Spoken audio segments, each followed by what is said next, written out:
Включила я микроволновку, очень хорошо работает, без перебоя, без шума.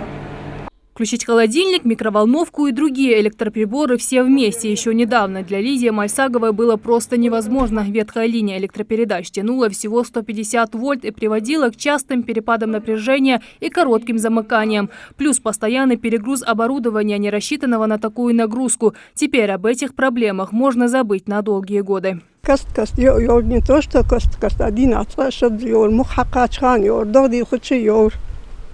Хамаж захар юагаш холар.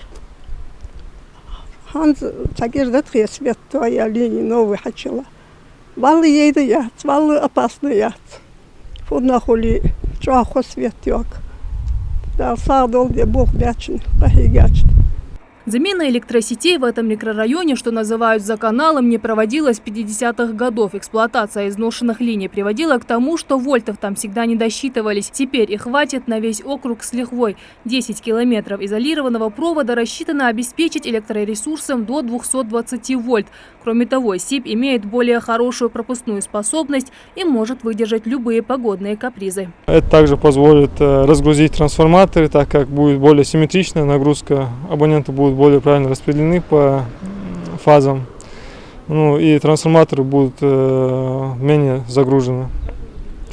Далее планируется проводить работы после окончания низкой стороны 0,4 кВт. Уже с конца будут начинать менять высокую сторону линии, где 6 кВт по станции водонасосная. То есть начнут с конца линии, чтобы людей не обестачивать на долгое время. Энергетики в своей работе учитывают перспективу развития и возможность дальнейшего подсоединения электроэнергии к центральным сетям. Вместе с проводами на участках меняют и опорные столбы. Установка ведется с соблюдением всех технических норм и безопасности. Если раньше расстояние между ними составляло 35-40 метров, теперь не превышает допустимых 25. У линии наблюдалось разрушение бетона, арматура высвечивалась. Если на данной линии подвесить СИП, то они просто не выдержат. При ветре, при других погодных условиях они могли просто сломаться. Где нет необходимости замены линии опор, то мы просто их оставляем, ставим рядом, где большой пролет, ставим посередине опору, выравниваем свор линий. Запуск нового оборудования существенно сократит риск травматизма среди населения в случае нарушения правил электробезопасности. Новые провода обеспечат самое высокое качество электроснабжения. Застарелая проблема перебоев в электроснабжении и низкого напряжения в сети будет решена для 3000 абонентов Назрани. Повысить надежность электроснабжения стало возможным благодаря реализации инвестиционной программы Россети, на реализацию которой было выделено 70 миллионов рублей с планом снижения потерь в сетях филиала МРСК «Ингушэнерго». Процентов на 50 от запланированных на участке работ энергетики уже выполнили. Общий объем финансирования мероприятий, реализуемых до 2022 года, превысит 500 миллионов рублей.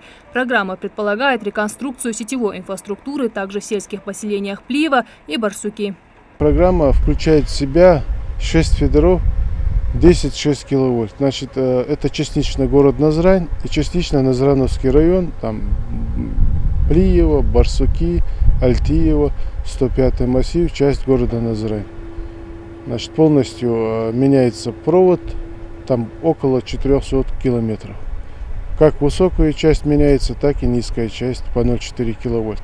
И следом, после того, как будет проведен монтаж, замена провода, значит, будут устанавливаться учет, новые счетчики и новая вода. Программа снижения потерь – яркое свидетельство верного курса на техническое обновление энергохозяйства региона. Ее реализация позволит снизить технические потери для энергетиков, а жители обеспечит бесперебойным энергоснабжением на многие годы. Свет нормальный, дикий, халгаму, замкнут здесь. Холодильник и стиральная машина, кредит тарится. Халатчик, яга. Так, дигдете сабир.